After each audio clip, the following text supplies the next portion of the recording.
Hi students, let's start new topic today, chemistry in everyday life. Before going into the chapter, I want to clear one thing, that this notes I have made 100% completely based on NCERT by adding the explanations for some of the terms, some of the medicinal terms, which will be helpful for JEE students as they do not have bio knowledge. Otherwise, no extra points, purely based on NCERT syllabus. So it will be helpful for your board exams, JEE main and advanced, and also NEET entrance exam. Okay, chalo, let's go into the chapter. Chemistry in everyday life chapter has 3 parts: medicines or drugs, food materials, and cleansing agents. First, let's go to medicines or drugs. Drugs are the chemicals with low molecular mass, and these interact with the macromolecular targets in our body. So what are these macromolecular targets in our body? These are like proteins, carbohydrates, lipids, etc. Okay, so to these targets, the drugs will come and attack and will give their action, will show their action. And when these drugs are attacking on these targets and produce any biological response, and if that biological response is therapeutic and helpful, therapeutic means helps in treatment of some disease. So if that biological response developed due to the attack of drug is able to treat some disease and helpful to us, then such a type of chemicals we can call as medicines. Such a type of drugs we can call them as medicines. Okay, but one point we have to remember: medicines cannot be taken by us directly. Always it has to be based upon a doctor prescription, because overdosage of medicine is one of the very serious problem. So overdosage can be lethal, poisonous, and a person even may die also. Okay, then use of chemicals, that is drugs or medicines, for therapeutic effects, for treating of diseases, is called chemotherapy. Application of chemicals for the treatment of diseases is called chemotherapy. The next, classification of drugs. Drugs are classified based on 4 parameters. First one is based upon pharmacological effects. So what pharmacological effects are given, are observed when drugs are administered to us, when drugs are injected to us, when we take the drugs. Pharmacological effects means physiological effects and also biochemical effects, the changes which happen in our body, like physiological or biochemical changes which happen in our body due to the administration of drug, are called pharmacological effects. And the classification of drugs based on these pharmacological effects is a very important tool for the doctors to prescribe a medicine for us. It is a very helpful classification, because when you go with one particular disease, the doctor will get in his mind that yes, this is a series of drugs which are available to treat your problem. Like you see the examples, analgesics, a set of drugs which are used as painkillers. Then antipyretics, used to decrease fever. Antiseptics, which can kill or arrest growth of microorganisms. And antacids, which will control acidity or acid reflux. Then second type of classification is based on drug action, how this drug is acting when you are taking it. Okay, how or where this drug is going and showing its particular function, or where it is showing its particular action, on which biological process it is showing its particular action. Suppose antihistamines are there. We know the function of histamines. Histamines, one of the major cause of histamines is inflammation in a different parts. Okay, like gut, bronchi, etc. So these antihistamines will act against histamines inflammation. Therefore, this type of classification is specific to one biological process. Then third type is based on chemical structure. Based on chemical structure, this type of classification will help us to simplify or to segregate, to group some drugs under one category based on their similarity in their structures. And most of the drugs having similarity in their structures are also having similarity in their pharmacological activity. So therefore, drugs with a similar type of structures may have similar type of function also. May have, it is not compulsory. Okay, so one of the example is sulfonamides. So this is the general structure of sulfonamides, but with a little changes, there can be a series of sulfonamide drugs prepared. Then fourth type, this is very helpful for medicinal chemists. These are based upon molecular targets. Like already I have told you initial itself, what are these molecular targets? These are the targets like biomolecules, carbohydrates, lipids, proteins, nucleic acids, where the drugs will come and interact with them. So based upon drug targets or molecular targets, we can classify the drugs. Okay, so this is a fourth type of classification. Then coming to drug target interaction. So in our body there should be a target, and to our body a drug will be administered. So how this drug will go and interact with the target and will produce a biological response. So that we are going to study here, and to our level, in this chapter only two interactions are given, that is a drug enzyme interaction and drug receptor interaction. Drug enzyme interaction and drug receptor interaction. But before going into these two types of interactions, let us first study what is the function of enzymes. What enzymes will do in our body. NEET students will be having much of the knowledge on this, but carefully you have to listen, the IIT students.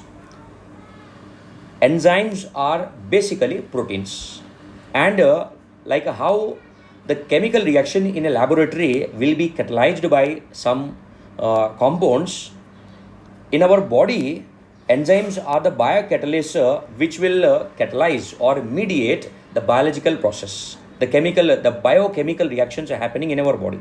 So these are the biocatalysts. And enzymes will hold the substrate molecule, the molecule which has to be digested or which has to be break down into smaller fragments. That substrate will be held by the enzyme tightly using their active sites. Then the reagent will come and attack the substrate and will do the further reaction. So enzyme is helping the reaction to happen easily and effectively, because if enzyme is not present, the substrate will be moving here and there in the entire space, and reagent has to go and search for the substrate molecule, and it has to attack. That means proper orientation is also needed for the substrate.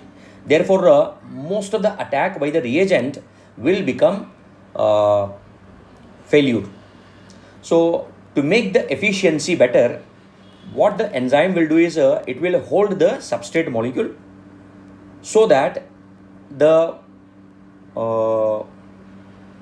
reagent can directly come and attack on the substrate and will do the reaction in a simple manner. Okay, and now enzymes perform two functions. One, substrates bind to the active site of enzyme through ionic bond, hydrogen bond, van der Waals interaction or dipole-dipole interaction, Remember these interactions. One time this question also has asked the type of interactions between enzyme and substrate. Ionic interaction, ionic bond, hydrogen bond, van der Waals force of attractions, and dipole-dipole interactions. So this is the active site of enzyme. To this active site, the substrate will go and bind to it. That means by any of these interactions, it will bind to the enzyme active site and forms an enzyme substrate complex. And then the reagent will attack on a substrate and will form the product. So enzyme is obtained back. That is why we call them as a catalyst. Catalyst, whether it is enzymes or normal compounds in chemical reactions, these are the substances which will temporarily participate in the reaction but will come out at the end of the reaction. They are called a catalyst. So here enzyme is also coming out after the completion of reaction. This is one way. Second way is here you see, without the help of reagent, enzyme itself will do the reaction. That means enzyme itself will do the catalysis process, will help the catalytic process, and also will will act as a reagent. The functional groups of enzyme itself will directly attack the substrate and complete a chemical reaction without the need of reagent. So enzyme is here. It is attacking the substrate molecule by its functional group. It will have some functional groups here. So these functional groups will attack the substrate molecule and will form a enzyme substrate complex, an intermediate species, and then the substrate will be converted into product. So these are the two ways how enzymes will help the biochemical reactions to happen. Now let us see how enzymes can be taken as drug targets. How enzymes can be drug targets. Okay, so drugs inhibit enzymes in two ways.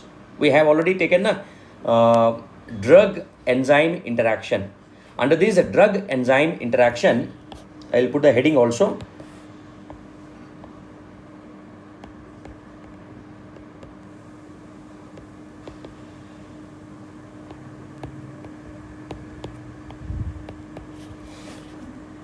See, first of all, why should the drugs inhibit enzymes? There will be some need that that particular biochemical process which is catalyzed by the enzyme should not happen. If you want to stop some biochemical reaction or some biochemical process, then what you have to do is whichever is the enzyme which is catalyzing that biochemical process has to be stopped. Then that biochemical process will not happen. Like inflammation. Inflammation will not happen if we stop histamine. Yes or no? Like that here also, if any chemical, if any biochemical reaction has to happen, has to be stopped, then the enzyme which is catalyzing that reaction should be inactivated. And that is what we are going to study here. So drugs can inhibit enzymes in two different ways. One is the drugs will be having a similar type of structure like the substrate and will compete with the natural substrate and bind to the active site of enzyme so that substrate cannot attack. So if enzyme active site is occupied by the drug itself, then how can the substrate or the substance will form the enzyme substrate complex? And unless the enzyme substrate complex is not formed, the reaction will not proceed forward. Yes or no? So the drug will inhibit the biochemical process by blocking the enzyme's active site. Okay, so this type of drugs are called competitive inhibitors. They compete with the substrate and will make the enzyme inactive. Then second type is drugs instead of binding to the active sites they will go and bind to the allosteric site of enzymes. Enzymes will be having an allosteric site also somewhere else than the active site. In this allosteric site, the drug will go and bind. So what happens when this drug binds with the allosteric center, the enzyme will get modified so that its active site, the shape of the active site will be altered. And when the shape of the active site is altered, no more the substrate can be complementary to that enzyme. So with this it can bind, but with this it cannot bind, because the drug has binded to allosteric site and modified the active site. Therefore, the substrate is no more able to bind with enzyme. So there will be no enzyme substrate complex. Therefore, there will be no proceeding of reaction. So in these two ways, drugs will inhibit or stop the enzymes from catalyzing any biochemical process. And in this process, whatever like this, drug is binding here or drug is binding here, so if this interaction between the drug and the enzyme is very strong, like a covalent bond, then enzyme will become permanently inactivated. There will be no reversal. You cannot get back the enzyme. It is permanently inactivated, that the body will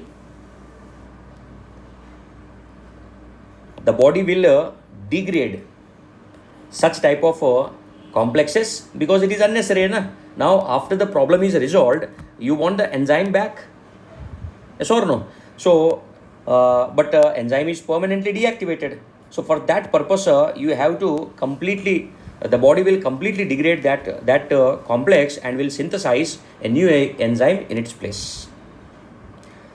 Next, receptors as drug targets. How do drugs attack receptors and will influence and will change the biochemical process? Okay, so actually receptors are proteins that are embedded in the cell membrane and helps in a body's communication process. Receptors are the proteins which are embedded in the cell membranes and helps in a body's communication process. That means whatever the signal, the information brain has to pass to different parts of the body, that will be passed through neurons. So the communication will be between neurons and between neuron to tissues. Tissues means what? Group of cells, and cells will be having a cell membrane. Cells will be having cell membrane, and this cell membrane will be having a receptors like this. Cell membrane will be having receptors, and now this receptor will be linking outside of the cell with the inside of the cell. Inside of the cell is nothing but cytoplasm. So it is a barrier, it is a link between, it is a bridge between outside and inside. Like when we are living in a flat, the door is the link between outside atmosphere and inside. So whatever happens, whatever you want to know, you will go out and know, or you will bring something through the door, you will come in, or you will throw any waste material through the door only. So like that, here also receptor will act as an entry and exit for the cells. Okay, to pass the communication. Okay, to pass the communication here. Suppose this is the animal cell. The small part of the cell membrane, you dissect it and enlarge it. You will see the picture like this. This is the outer layer of the cell membrane, and this is the inner layer. That means this is the cytoplasm. This is the outside portion, and these two are linked by a receptor. This is the receptor, and now receptor has one particular binding site, and to this binding site, the chemical messenger came from the neurons will come and bind here. So when the chemical messenger binds here, the receptor will modify itself, and the way how the receptor is responding to the chemical messenger, or the way the receptor is modifying itself, will create a signal to the interior of the cell. So that is the information which was carried by the chemical messenger. Okay. Now let's see here how this chemical messenger will do the reaction. Now you have understood, na? This is a cell membrane, and if you enlarge this, this is a outer layer, inner layer, and this is the receptor, this is the cytoplasm. And now in the body, the message between the neurons and muscles is communicated through particular chemicals called chemical messengers. These are the chemicals released from neurons. To bind with the messenger, the chemical messenger, the shape of the receptor site changes. Like you see, the receptor site is very sharp, but binding site of the chemical messenger is blunt. So in order to match with the chemical messenger shape, the receptor binding site will modify. You see, the receptor binding site became like this, so that it will match with the chemical messenger shape. So the way how the receptor is modifying from here to here will create a signal which will be passed to the interior of the cell. The cell itself will understand that the way the receptor is modifying, on that basis the cell itself will understand that yes, this is the information came from outside, so I have to respond accordingly. So cell will understand like that. So after sending the message, the chemical messenger will go out like this. Okay, so like this, different types of receptors will be present to interact with different types of chemical messenger. For this chemical messenger, shape is like this, therefore modifying like this. Some chemical messenger might be there whose shape will be like this, that the receptor site will be modifying into in a similar manner like this, so that it will be suitable for the chemical messenger, and that particular signal will be generated, and accordingly the cell will respond. Got it? So this is the way the signal will be generated. Now, how the drugs will help or will interact with the receptor sites. Drugs can interact with the receptor sites in two ways, that is agonist and antagonist. Agonists will mimic the natural chemical messengers. That means they will be similar with the natural chemical messengers. So they will be competing with the natural chemical messengers. Like you see, this is the natural chemical messenger. So these messengers will go and bind here, so that signal will be passed to the body. This is a normal cellular activity. But if we want more of the message to be sent, more aggressively the message has to be sent to all the cells, then what we do is the natural substance will not be sufficient. Therefore, we will inject from outside the drug which will mimic the natural messenger, and will start attacking will start binding all the receptors available, so that maximum bindings will happen as more number of chemical messengers are there. Now you see, these are chemical messengers, but natural chemical messengers, these are also chemical messengers, artificial chemical messengers, agonists. So more number of messengers are there, therefore more with more intensity signal will be passed to the cells, that cells will start working accordingly with more efficiency, more faster. And another type of drugs are there which are called antagonists. So understood this point, when we want to increase the message, the intensity of the message, we have to use agonists. But there will be some cases where we want to stop the activity of cells also. If cell is doing some activity which is not helpful or harmful to the body, then we want to stop the activity of the cell. To stop the activity of the cell, we have to stop the signal passing to the cells. If signal will not come to the cell, automatically the activity happening within the cell will be stopped. For such a process, for such need, we have to use antagonists. Antagonists will go and block the receptor site. If they block the receptor site, the natural chemical messenger, whatever is there, it cannot go and bind. If this cannot go and bind, message will not be sent to the inside of the cell that there will be stopping of activity, blockage of cellular activity. So in this way, antagonists will work. Very interesting points. Then coming to now different types of drugs, how they will give the therapeutic effects. Okay, first one, antacids. Antacids are the substances or chemicals or drugs which will control the excess production of acid. What happens in our stomach nowadays, because of the junk food and irregular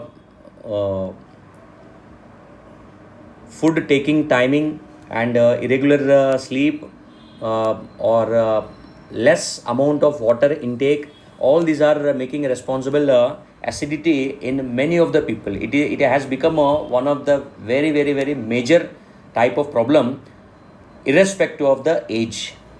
Even in very young age children also, acidity problem is coming. What is this acidity problem is, in the stomach there will be excess production of HCl, and this will result in irritation, pain, ulcers in severe conditions. Okay, so generally irritation and pain will be there, and you will feel like the chest is blocked, like that, and you cannot focus on any of the activity. Lot of problem you will be facing, and sometimes if this problem go on continuous, even it can lead to ulcers that it becomes untreatable, that even some portion of the stomach need to be removed off also. So that much serious problem it can lead to if we would not change our lifestyle. Okay, so the earlier treatment for this problem was administration of antacids like sodium bicarbonate or aluminium hydroxide, magnesium hydroxide, or mixture of aluminium and magnesium hydroxides. But when you take a sodium bicarbonate, simple point, what will this sodium bicarbonate do? When you take it, this is a sodium bicarbonate is an amphoteric component, so it will act as a base and will neutralize the acid present. But do you know how much acid is there in your stomach? 1 mole or 2 mole or 3 mole, like that? We don't know, na? So therefore, if you are given more amount of sodium bicarbonate, after how much amount of HCl is there, after that getting neutralized, whatever the excess amount of sodium bicarbonate is there, that will make the stomach alkaline, that the stomach will get triggered to produce much more acid.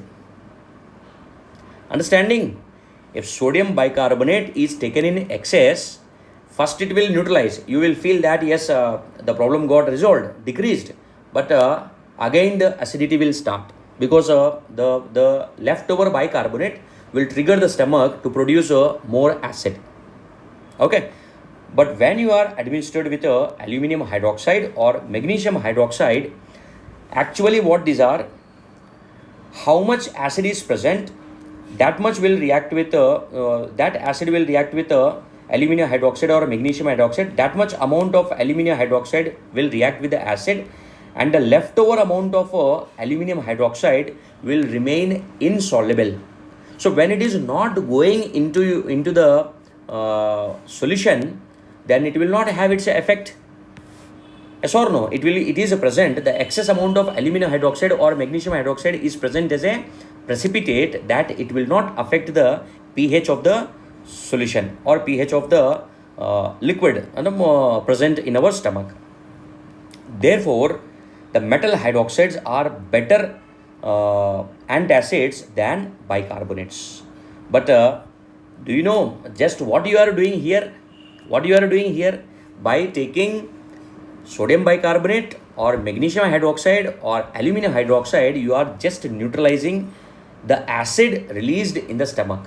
But what happens after some time, or tomorrow, day after tomorrow, again the HCl release will start. That means whatever is the basic reason is there, basic cause is there, that will not be solved by taking these antacids. Temporarily you will get relief from the acidity. It is not the permanent solution. Okay, now let's see what is a permanent solution for the acidity. Before going to permanent solution for acidity, we have to know about the substance, the chemical present in our body, released in our body, that is histamine. Histamine is a chemical which stimulates the secretion of HCl and pepsin. Histamine is responsible for the release of HCl. Histamine will go and adhere to the stomach epithelial wall cells receptors and will make them, will send the signal to release HCl. Because HCl is also needed for digestion. Like a pepsin is needed for protein digestion, HCl is also needed for digestive reactions. But what happens here, when so much of histamine is triggering a stomach to release HCl, then the amount of HCl will cross the amount required, then acidity problem will start. Okay, so here this is the structure of histamine molecule. It has an imidazole ring and also has a primary amine. As it has a primary amine, you can be asked which of the following compound will give carbylamine test or isocyanate test. Okay, so remember that point. And then the drugs or medicines used to treat acidity or acid reflux, one is cimetidine, Tagamet, and second one is ranitidine, Zantac. The people who are suffering with acidity will be very well known about these two drugs, especially ranitidine. Okay, so cimetidine or Tagamet, what it will do is, see, this is a stomach wall, it has the receptors. What this histamine will do is, these histamine molecules, like this is a histamine molecule, this is also a histamine molecule, they will go and bind to the stomach wall receptors and will trigger the release of a HCl. But what cimetidine is doing, it is going and blocking, it is going and it is competing with the histamine and binding to the receptors of the stomach. So if the receptors of the stomach are blocked by cimetidine drug, then can histamine will go and bind to the receptors? No. Receptor is not freely available. It is already binded with cimetidine. So therefore, histamine molecules cannot go and bind to receptors. So it cannot trigger the release of HCl. It cannot trigger the production of a HCl. Therefore, amount of HCl release itself will be decreased. This is what solving the basic problem. Okay, rather than temporarily relieving the problem. Then in the similar manner, ranitidine also. Okay, this is the structure of cimetidine and ranitidine. You see, cimetidine has an imidazole ring. Like a histamine has imidazole ring, cimetidine also has an imidazole ring, because cimetidine has to go and bind to the receptor. Like how histamine is binding to the receptor, cimetidine also has to go and bind to the receptor. So some structural similarity should be there between a histamine and cimetidine. Understanding or not? So it is also having a imidazole ring, and remember that a sulfide link is present in cimetidine. Cyanide group is there, and also guanidine is present in cimetidine molecule. And coming to ranitidine. Ranitidine, to remember the structure, a little point you can remember here, it is a furan ring, na? So furan, ran is ranitidine, ran. So like that, little you can remember. This also has a sulfur, and it has a nitro group and an carbon-carbon double bond. Okay. Cimetidine and ranitidine. The next, antihistamines. Antihistamines, as already I told you before, let us study more about histamine before going to antihistamine. You see, here also we have studied about a histamine, but with respect to what we have considered a histamine here, with respect to acidity problem. And here we are again studying histamine, but it is with respect to vasodilation, that is a inflammation.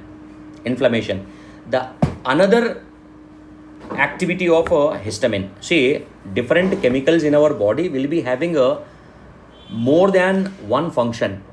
Like here, histamine is triggering HCl release in stomach, and also is responsible for inflammation in different body parts. Okay, so this is the second point, that is inflammation. Histamine is a potent vasodilator. Vasodilator is nothing but a chemical that dilate the blood vessels, like arteries and veins. Blood vessels means arteries and veins, na? The one which will take in and take out the blood from the heart. Dilating means making the blood vessels wider, larger and more open by preventing muscles from tightening or narrowing. That means generally what happens, muscles will be relaxing and contracting. So what this histamine will do is it will stop that process of relaxation and contraction and will make it wider, more open. Okay. So histamine contracts the smooth muscles of gut and bronchi, leading to nasal congestion. So if histamine contracts the smooth muscles, see, histamine is responsible for widening of some type of tissues, some type of muscles, and contraction of some type of muscles. It is a contracting smooth muscles present in gut and also bronchi. Because of contraction of smooth muscles in bronchi, it will lead to nasal congestion, which is commonly observed during a cold and pollen related allergies. Okay, to treat this, we use the drug brompheniramine. Brompheniramine is also called as Dimetap or Dimetane. This is a structure of brompheniramine. You see, pyridine is present, bromine is present, benzene or phenyl group is present, and amine is present. Bromine, phen, benzene, amine, tertiary amine is present here. So like this, you can match to some points for the structure of the brompheniramine. Okay. And another drug used to prevent its nasal congestion is terfenadine or Seldane. The structure of terfenadine or Seldane is this one. It has an alcohol. 3 benzene rings are present in total. It has 2 alcohols and 1 saturated pyridine ring also it is having. It has a chiral nitrogen atom, like a different points you can observe in in the structure of terphenadine. Okay, now brompheniramine and terphenadine compete with histamine for the binding sites of receptors where histamine exerts its effects. So whatever the histamine is exerting its effects, contracting the smooth muscles and also acting as a vasodilator for blood vessels, this histamine to whatever receptors of blood vessels and also smooth muscles of gut and bronchi, it is going and binding to that receptor sites. These drugs will go and bind. So when these drugs will go and bind, histamine cannot bind again. That histamine's action can be prevented, can be stopped. Okay, na? So in this manner, these two drugs will act, brompheniramine and terphenadine. Antacid drugs and anti-allergy drugs. See, brompheniramine and terphenadine are antihistamine drugs or anti-allergic drugs, whereas antacid drugs are ranitidine and cimetidine. They are different set of drugs. That drugs and these drugs both will compete with the histamine, but both the sets will compete for different sets of receptors. Therefore, they will not find any competition between them. Understanding?